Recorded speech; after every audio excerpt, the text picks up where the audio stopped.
Hello दोस्तों, आप सभी का स्वागत है हमारे यूट्यूब चैनल एसएससी कोचिंग पे। दोस्तों, आज की क्लास में हम लोग देखिएगा ये 10वां प्रैक्टिस सेट हम लोग कर रहे हैं। आप लोग बस वीडियो में बने रहिएगा, वीडियो को लाइक शेयर कर दीजिएगा, चैनल को सब्सक्राइब भी कर लीजिएगा साथ साथ। तो चलिए स्टार्ट करते हैं हम लोग आज का पहला प्रश्न, और वीडियो को बस आप लोग शेयर भी कर दीजिएगा साथ साथ। देखिएगा यहाँ पे पहला प्रश्न है, निम्नलिखित में ऋण शब्द है। ऋण शब्द पूछा है दूध वाला, घुड़सवार, नाक, लंबोदर। ये आपसे प्रश्न पूछा है। ऋण शब्द की बात करते हैं तो ऋण शब्द ऐसा शब्द होता है जिसके खंड करने पर कोई उसका अर्थ ना निकले, ठीक ना, तो वह हमारा क्या कहलाता है, ऋण शब्द कहलाता है। तो इसको ध्यान रखना, यहाँ पे ऋण जो शब्द है हमारा नाक है। अगर इसका हम नाक का अगर हम खंड कर देते हैं तो यह ना प्लस क बनता है। तो इसका कोई अर्थ न का अर्थ न निकलेगा और न क का अर्थ निकलेगा। तो ऐसे जब भी शब्द आते हैं तो ये हमारे ऋण होते हैं। और एग्जाम्पल में देखिएगा यहाँ पे घर हो जाता है, ठीक ना, घर हो जाता है, पेड़ हो जाता है। ऐसे जो भी शब्द आपसे पूछा जाए तो ये ऋण शब्द होते हैं। एग्जाम में सभी बातें ध्यान रखना। उसके बाद देखिएगा दूध वाला की बात करते हैं तो यह यौगिक शब्द है, ठीक ना, यह यौगिक शब्द है। घुड़सवार की बात करते हैं तो ये भी यौगिक शब्द है। लंबोदर की बात करते हैं तो यह योग ऋण है, ठीक ना, योग ऋण शब्द है। यह दो से देखिएगा जो योग ऋण शब्द है इसमें दो या दो से अधिक शब्द मिलकर बनते हैं, लेकिन उसके अर्थ क्या हो जाते हैं, अलग हो जाते हैं। और ये वही बात है यौगिक में। तो इसमें ध्यान रखिएगा, बस इसमें दो से अधिक शब्द मिलकर बनते हैं, लेकिन उसका अर्थ निकलता है। यहाँ पे क्या होता है, इसका अर्थ अलग हो जाता है। तो यहीं पर हमारा योग ऋण हो जाता है। तो इतनी बातें आपको ध्यान रखना है। तो इसमें जो ऑप्शन होगा यहाँ पे ऑप्शन सी से होगा। चलेगा, नेक्स्ट बताइएगा। यहाँ पे रत्नाकर का संधि विच्छेद होगा। रत्नाकर का संधि विच्छेद आपसे पूछा है, इसमें कौन सा ऑप्शन से होगा। ऑप्शन ए से होगा, ऑप्शन बी से होगा, ऑप्शन सी से होगा और ऑप्शन डी। तो ध्यान रखिएगा, रत्नाकर का संधि विच्छेद करते हैं, इसमें ध्यान रखिएगा रत्न प्लस आकर बनता है, ठीक ना। और यहाँ पे कौन सी संधि हो जाती है, दीर्घ, याद रखना, दीर्घ स्वर संधि, दीर्घ स्वर संधि होती है। तो यह आप ध्यान रखना, ऑप्शन यहाँ पे ए से होगा। चलिएगा आगे चलते हैं। प्रतिमा में समास है। प्रतिमा में कौन सा समास है, तत्पुरुष समास है, अव्ययीभाव समास है, द्वंद्व समास है, द्विगु समास है। प्रतिमा में कौन सा समास है ये आप बताइएगा, कौन सा ऑप्शन यहाँ पे से होगा। अगर बात करते हैं, अगर समास करते हैं, इसको हम क्या करते हैं, अगर प्रतिमा का अगर हम यहाँ पे समास विग्रह करते हैं तो इसमें हमारा जो आता है प्रति, प्रति जो शब्द है इसको ध्यान रखना, यह अव्ययी भाव में आता है, ठीक ना। अव्ययी भाव समास है, जो कि अव्ययी भाव समास का होता है, इसका पहला जो पद होता है वह अव्यय होता है या उपसर्ग होता है। एग्जाम में ये सभी बातें ध्यान रखना। द्वंद्व समास की बात करते हैं, इसमें दोनों पद प्रधान होते हैं। द्विगु समास में बात करते हैं, इसका पहला पद संख्यावाची होता है। तत्पुरुष समास में की बात करते हैं तो इसमें क्या होता है, इसके दूसरा पद क्या हो जाता है, दूसरा पद प्रधान होता है और पहला पद गौड़ होता है, ठीक ना। चलेगा आगे चलते हैं। देखिएगा परिक्रमा में उपसर्ग बताएगा। परिक्रमा में कौन सा उपसर्ग है, आ है, पर है, प है और पर है, परि है। तो परिक्रमा में अब से उपसर्ग पूछा है, तो अगर बात करते हैं तो परिक्रमा, ठीक ना, परिक्रमा करते हैं तो अगर इसका हम खंड करते हैं, इसको ध्यान रखना, तो यह बनता है परि प्लस क्रम, परि प्लस क्रम बनता है, जहाँ पे हमारा परि जो है उपसर्ग है, ठीक ना। चलेगा आगे चलते हैं। देखिएगा भलाई में प्रत्यय बताएगा। भलाई में प्रत्यय आपसे पूछा है, भलाई शब्द में प्रत्यय आपसे पूछा है। ई प्रत्यय, आई प्रत्यय, लाई प्रत्यय, भ प्रत्यय। तो देखिए अगर बात करते हैं तो इसमें क्या हमारा प्रत्यय जुड़ा है, तो इसमें देखिएगा भला, याद ना, भला प्लस आइन, भला प्लस आइन प्रत्यय जुड़ा है। तो यहाँ पे आइन प्रत्यय हमारा सही होगा, ठीक ना, आइन प्रत्यय यहाँ पे जुड़ा होगा, ऑप्शन बी सही होगा। चलिएगा निम्नलिखित में से निम्न में से कौन सा शब्द तत्सम है। तत्सम शब्द आपसे पूछा है, कौन सा शब्द तत्सम है। आलस्य है, आम है, आग है, अप्सरा है। यहाँ पे तत्सम पूछा है, तो तत्सम शब्द आप ध्यान रखना कि देखिएगा आलस्य, ठीक ना, आलस्य जो शब्द है यह हमारा तत्सम है। आम की बात करते हैं, यहाँ पे यह तद्भव शब्द है। इसका अगर हम बात करते हैं तो यहाँ पे आम्र बनता है, यह तत्सम आम्र होता है। आग की बात करते हैं, अग्नि तत्सम होता है, ठीक ना, अग्नि, यह आग जो है हमारा तद्भव है। आश्रा की बात करते हैं तो यह आश्रय, आश्रय, आश्रय, यह हमारा तत्सम होता है। तो यहाँ पे ये सभी बातें आपको ध्यान रखना है। चलिएगा नेक्स्ट बताइएगा, निम्न में से कौन सा शब्द तद्भव है बताइएगा। निम्न में से कौन सा शब्द तद्भव है। चूर्ण है, छिद्र है, ज्ञान है, छत है। इसमें से कौन सा शब्द जो है तद्भव शब्द है, यह आपको ध्यान रखना है। देखिए अगर तद्भव पूछा है हमारा, चूर्ण जो है हमारा तत्सम शब्द है, छिद्र जो हमारा तत्सम होता है, ज्ञान हमारा तत्सम है, जो छत है यह हमारा तद्भव शब्द है। इसका अगर तत्सम बनता है तो यह छत्र बनता है। क्या बनता है, छत। यहाँ पे देखिए इस तरह लिखा जाता है, एक मिनट, यहाँ पे इस तरह लिखा जाता है, छत इस तरह लिखा जाता है, यह हमारा तत्सम होता है। तो ऑप्शन यहाँ पे डी से होगा। चलेगा नेक्स्ट बताएगा, यहाँ पे निम्न में कौन सा शब्द देशज है? कौन सा शब्द है जो देशज है? आग है, बच्चा है, खिड़की है, फूल है। इसमें से बताइएगा कौन सा जो शब्द है वह देशज शब्द है। ध्यान रखिएगा, अगर बात करते हैं देशज की बात करते हैं तो यहाँ पे देखिएगा ऑप्शन जो हमारा सही होगा देशज, जो शब्द अपने बोल भाषा में बोली जाती है वो हमारा ऑप्शन सी सही होगा, देशज शब्द कहलाता है। ठीक ना। आग जो है हमारा तद्भव शब्द है, इसको ध्यान रखिएगा, तद्भव, यह तद्भव शब्द है। बच्चा ये भी हमारा तद्भव शब्द है। फूल जो है हमारा ये भी तद्भव है। यह सभी तद्भव है। देशज हमारा सी ऑप्शन सही होगा। नेक्स्ट बताइएगा यहाँ पे, निम्न में विदेशी शब्द कौन सा है? विदेशी, उष्ट्र है, अमीर है, प्रिय है, भक्त है। इसमें से पूछा है कि विदेशी शब्द आपसे पूछा है, बताइएगा इसमें से कौन सा ऑप्शन से होगा? विदेशी शब्द की बात करते हैं।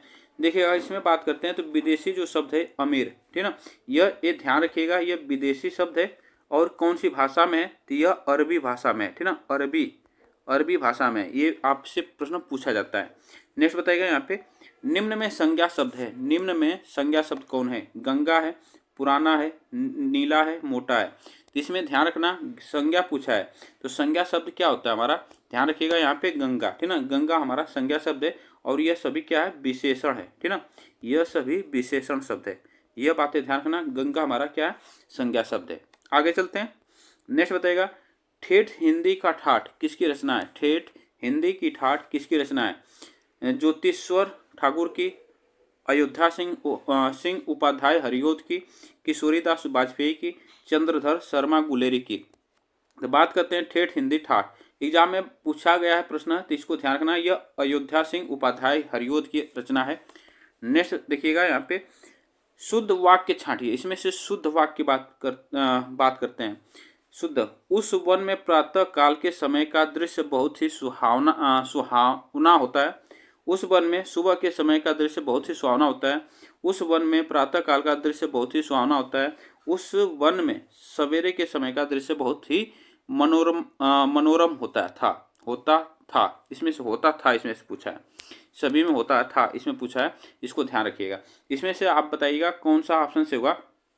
देखिए अगर बात करते हैं यहाँ पे शुद्ध वाक्य की बात करते हैं तो इसमें जो ऑप्शन हमारा से होगा, यहाँ पे ध्यान रखिएगा, यहाँ पे शुद्ध वाक्य, उस वन में प्रातः काल का दृश्य बहुत ही सुहावना होता था, यह हमारा सही होगा। इसमें देखिएगा यह प्रातः काल का मतलब होता है समय, ठीक है, समय ही की बात करता है। यहाँ पे डबल समय लगा दिया है, समय शब्द लगा दिया है। यहीं पे देखिए सुबह की बात करें, यहीं पे हमारा समय लगाया है। उसके बाद सवेरे की बात करते हैं, यहाँ पे भी समय लगाया है, तो समय दो बार लिखा है। इसीलिए हमारा जो ऑप्शन सही होगा हमारा सी सही होगा। यह हमारा क्या है? उस वन में प्रातः काल का दृश्य बहुत ही सुहावना होता था। ठीक ना, चलिएगा नेक्स्ट देखिएगा यहाँ पे, किस शब्द में उपसर्ग नहीं है? किस शब्द में उपसर्ग नहीं है बताइएगा? अपवाद में, पराजय में, प्रभाव में, ओढ़ना में, किस शब्द में उपसर्ग नहीं है बताइएगा? इसमें से कौन सा ऑप्शन यहाँ पे से होगा? देखिएगा किस शब्द में उपसर्ग नहीं है, तो ओढ़ना में, ठीक है, ओढ़ना जो हमारा इसमें उपसर्ग नहीं है, यह आपको ध्यान रखना है। चलिएगा यहाँ पे जो ओढ़ना शब्द है इसको ध्यान रखना है, यह क्रिया है। क्या है?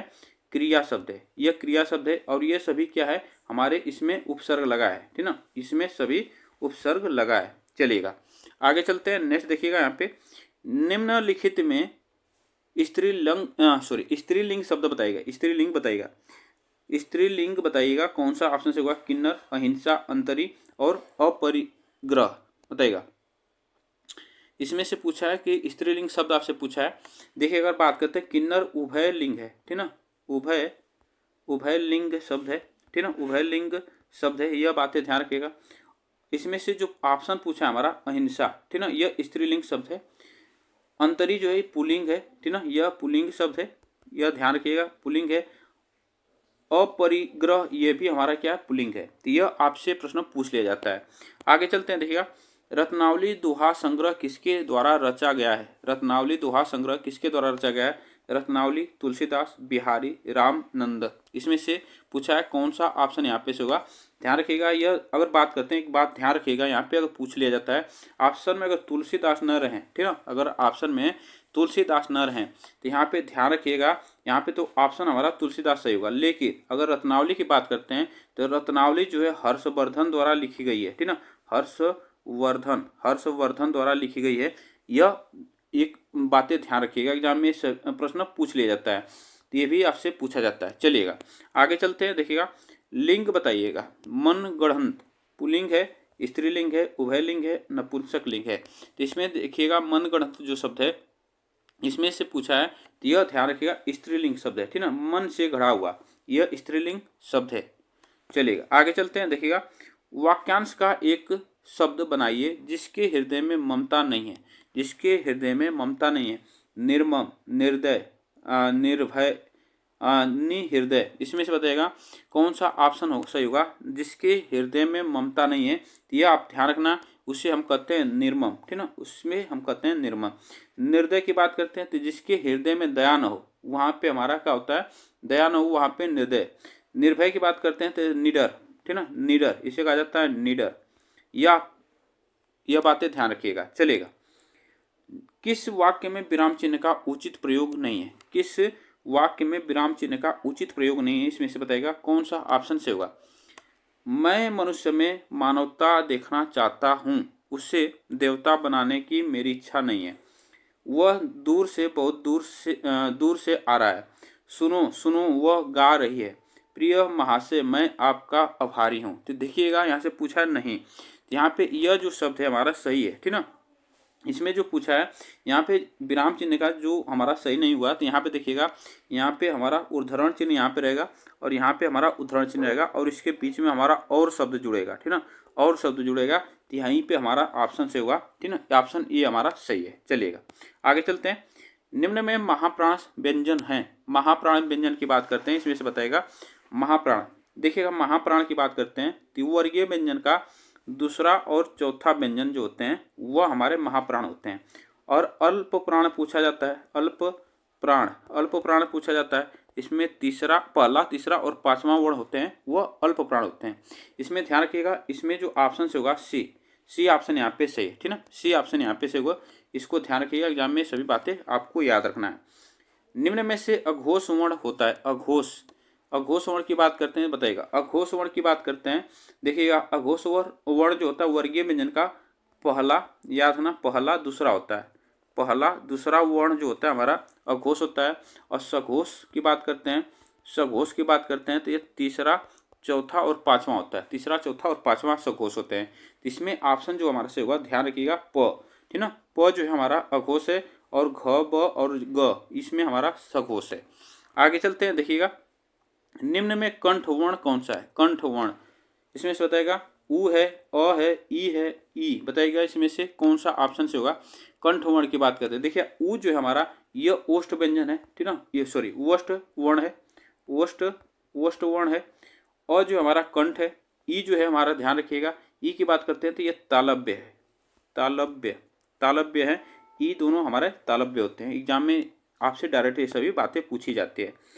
शुद्ध शब्द छाटिए, शुद्ध शब्द आपसे पूछा है, इसमें से शुद्ध शब्द आपसे पूछा है कौन सा ऑप्शन से होगा। अभ्यस्त होगा, अभियस्त होगा, अभ्यस्त इसमें से पूछा है, और इसमें से अभ्यस्त इसमें से पूछा है, बताइएगा कौन सा ऑप्शन से होगा। देखिएगा इसमें जो ऑप्शन से होगा हमारा शुद्ध, हमारा अभ्यस्त, यह हमारा सही है। नेक्स्ट देखिएगा यहाँ पे कौन सा शब्द तुर्की भाषा का नहीं है, कौन सा शब्द जो है तुर्की भाषा का नहीं है। पैगंबर, बेगम, चेचक, बारूद, इसमें से बताएगा तुर्की भाषा का शब्द कौन सा नहीं है। तो देखिए अगर बात करते हैं, बेगम जो हमारा तुर्की भाषा का है, चेचक जो हमारा तुर्की भाषा का शब्द है, बारूद हमारा तुर्की भाषा का शब्द है, लेकिन जो पैगंबर शब्द है इसको ध्यान रखना, यह पैगंबर अरबी भाषा में है, ठीक ना, यह अरबी भाषा में है, अरबी भाषा में है। तो इसमें जो ऑप्शन से होगा हमारा यहाँ पे ये ऑप्शन सही है। चलिएगा नेक्स्ट बताइएगा यहाँ पे जल प्राण पुत्र किस शब्द का अनेकार्थी है, इसमें से बताइएगा जल प्राण पुत्र किस शब्द का अनेकार्थी है। तो यह आप ध्यान रखना, औषधि का, सार का, तत्व का, जीवन का। तो जल प्राण पुत्र की बात करते हैं, यह किस तत्व का, यह जीवन का, ठीक ना, जीवन शब्द का अनेकार्थी शब्द है। नेक्स्ट बताइएगा यहाँ पे उपवाक्य पहचानिए। उपवाक्य, वह आदमी जो कल आया था आज भी आया है, संज्ञा उपवाक्य है, विशेषण उपवाक्य है, क्रिया विशेषण उपवाक्य है और क्रिया उपवाक्य है। तो इसमें से आपसे पूछा है, इसमें से कौन सा ऑप्शन से होगा। तो इसमें ध्यान रखना कि वह, ध्यान रखना विशेषण उपवाक्य है, ठीक ना, वह आदमी की विशेषता बता रहा है, ठीक ना, वह आदमी की विशेषता इसमें बताई जा रही है। तो इसको ध्यान रखना, यहाँ पे विशेषण उपवाक्य है। आगे चलते हैं। कौन सी ध्वनि महाप्राण नहीं है? महाप्राण कौन सी ध्वनि नहीं है, ये हम अभी बता चुके हैं। महाप्राण कौन सा होता है, ये बातें ध्यान रखना। महाप्राण की बात करते हैं, दूसरा और चौथा वर्ण जो होते हैं हमारे, यह हमारे महाप्राण होते हैं। लेकिन इसमें से पूछा है कि कौन सा नहीं है, ठीक ना। देखिएगा, ख जो है हमारा यह है, ख जो है हमारा है, घ जो है हमारा ये चौथा वर्ण होता है, तो ये भी हमारा महाप्राण है। झ ये भी हमारा महाप्राण है, ये हमारा दूसरा वर्ण होता है। च छ ज, ठीक ना। एक मिनट, यहाँ पे च च छ ज झ, हाँ ये चौथा वर्ण होता है, उसको ध्यान रखिएगा। यहाँ पे हमारा जो ज वर्ण है, ध्यान रखिएगा, ज वर्ण अगर पूछा जाता है तो यह ज वर्ण हमारा अल्प प्राण है। ज है यह अल्प प्राण है, ठीक ना, अल्प प्राण, अल्प प्राण है, तो यह ऑप्शन हमारा सी से होगा। चलेगा, नेक्स्ट बताइएगा। यहाँ पे निम्नलिखित पद में कौन सा पद वैया प्रत्यय लगाने से बना है? रवैया, डटैया, खवैया, बचैया। इसमें से बताएगा वैया प्रत्यय लगाने से बना है, इसमें कौन सा ऑप्शन यहाँ पे सही होगा? देखिए, अगर बात करते हैं यहाँ पे वैया हमारा जो शब्द बना है तो वह खवैया, ठीक ना, खवैया बना है। इसमें अगर बात करते हैं, यह खा मूल प्रत्यय में धातु में जुड़कर इसमें वैया प्रत्यय जुड़ा है, यहाँ पे वैया प्रत्यय जुड़कर बना है खवैया। यह आपसे प्रश्न पूछा जाता है। ऐसे शब्द आपसे पूछा जाता है गाना, तो अगर पूछा जाता है इसमें अवैया प्रत्यय जो तो गवैया हो जाता है। क्या हो जाता है? यहाँ पे अगर वैया प्रत्यय जुड़ा तो यहाँ पे गवैया हो जाता है, ठीक ना, गवैया, गवैया। यह ऑप्शन हमारा सही होगा सी। चलेगा, नेक्स्ट बताइएगा। यहाँ पे निम्न में एक देवता का पर्यायवाची नहीं है, एक देवता का पर्यायवाची नहीं, निर्जर, त्रिदश, किंकर, गिरवाड़। इसमें से ध्यान रखना, इसमें से पूछा जो है देवता का पर्यायवाची, तो जो किंकर शब्द है याद रखना, यह नौकर का पर्यायवाची है, नौकर, ठीक ना, नौकर का पर्यायवाची है, या इसे कहा जाता है सेवक, सेवक कहा जाता है, दक्ष कहा जाता है, दक्षी कहा जाता है। इसको ध्यान रखना, यह पूछ लिया जाता है। चलेगा, आगे चलते हैं। देखिएगा, साकेत महाकाव्य के रचयिता हैं। साकेत महाकाव्य के रचयिता कौन है? जयशंकर प्रसाद हैं, सुमित्रा नंदन पंत है, मैथिली शरण गुप्त हैं और नागार्जुन है। तो देखिएगा, साकेत की बात करते हैं, यह साकेत जो लिखी गई है किसके द्वारा लिखी गई है? तो यह मैथिली शरण द्वारा लिखी गई है। आगे चलते हैं। देखिएगा, गौ प्लस चरती की संधि बताएगा, गौ प्लस चरती की संधि कौन सी इसमें से सही होगा? बताएगा इसमें से कौन सा ऑप्शन से होगा, इसमें से संधि कौन सा सही होगा? Option A, option B, option C और ऑप्शन डी। देखिए, अगर इसका संधि विच्छेद की बात करते हैं तो ऑप्शन यहाँ पे हमारा सी से होगा, ऑप्शन सी से होगा, ठीक ना। इसकी में अगर पूछा जाए संधि, तो यहाँ पे विसर्ग संधि होगी, ठीक ना, विसर्ग संधि होगी। यहाँ पे सचुत्व संधि होती है, सचुत्व संधि भी होती है, ये भी आपको ध्यान रखना, सचुत्व विसर्ग संधि होती है। तो ऑप्शन यहाँ पे सी से होगा। नेक्स्ट बताइएगा, समास बताइएगा। समास भरपेट में कौन सा समास है? अव्ययीभाव समास, द्वंद्व समास, तत्पुरुष समास, बहुब्रीहि समास। इसमें ध्यान रखना, भरपेट में कौन सा समास है? तो अव्ययीभाव समास है, अव्ययीभाव समास है। पेट भर, अगर इसका हम समास विग्रह करते हैं तो यह बनता है पेट भर कर, पेट भर कर, ठीक ना। चलेगा, नेक्स्ट बताइएगा। यहाँ पे निम्न में से क्रिया विशेषण अव्यय है, क्रिया विशेषण अव्यय है। कुत्ता भौंक रहा है, राम खाना खा रहा है, अधिक मत बोलो, राधा रात भर जागती रही। इसमें से क्रिया विशेषण पूछा है, तो क्रिया विशेषण की बात करते हैं तो इसमें रात भर, जो रात भर शब्द है, इसमें रात भर जागती रही, इसमें बताया गया है कि यह जो हमारा क्या है, जागती जो है शब्द है, ये क्रिया है, ठीक ना, ये क्रिया है। क्रिया जो है ये विशेषता बता रही है, किसकी? रात भर की। यह आपको ध्यान रखना, राधा रात भर जागती है, तो वह रात भर की विशेषता बता रहा है। चलिएगा, आगे चलते हैं। निम्न में से कौन जीवनी है, कौन सी जीवनी है? अतीत के चलचित्र, चिंतामणि, आवारा मसीहा और नीड़ का निर्माण। इसमें से आपसे पूछा है, अगर एक एक करके यहाँ पे देखिए, अतीत के चलचित्र यह महादेवी वर्मा की है, ठीक ना, महादेवी वर्मा की है। चिंतामणि की बात करते हैं, चिंतामणि आचार्य रामचंद्र शुक्ल की है, रामचंद्र शुक्ल, ठीक ना, रामचंद्र शुक्ल की है। उसके बाद देखिएगा, यहाँ पे नीड़ का निर्माण की बात करते हैं, तो यह जो हरिवंश राय बच्चन द्वारा लिखी है, हरिवंश राय बच्चन द्वारा लिखी गई है। और इसमें से जो पूछा है जीवनी, यह ध्यान रखना, ऑप्शन हमारा सी से होगा, ठीक ना, ऑप्शन यहाँ पे सी से होगा, आवारा मसीहा जीवनी है। चलेगा। आज के लिए बस हम लोग इतना ही प्रश्न करते हैं। आप लोग बताइएगा प्रश्न कैसे लगे, वीडियो को लाइक शेयर आप लोग कर दीजिएगा। तब तक के लिए थैंक यू सो मच आप सभी को, फिर मिलेंगे नेक्स्ट वीडियो में।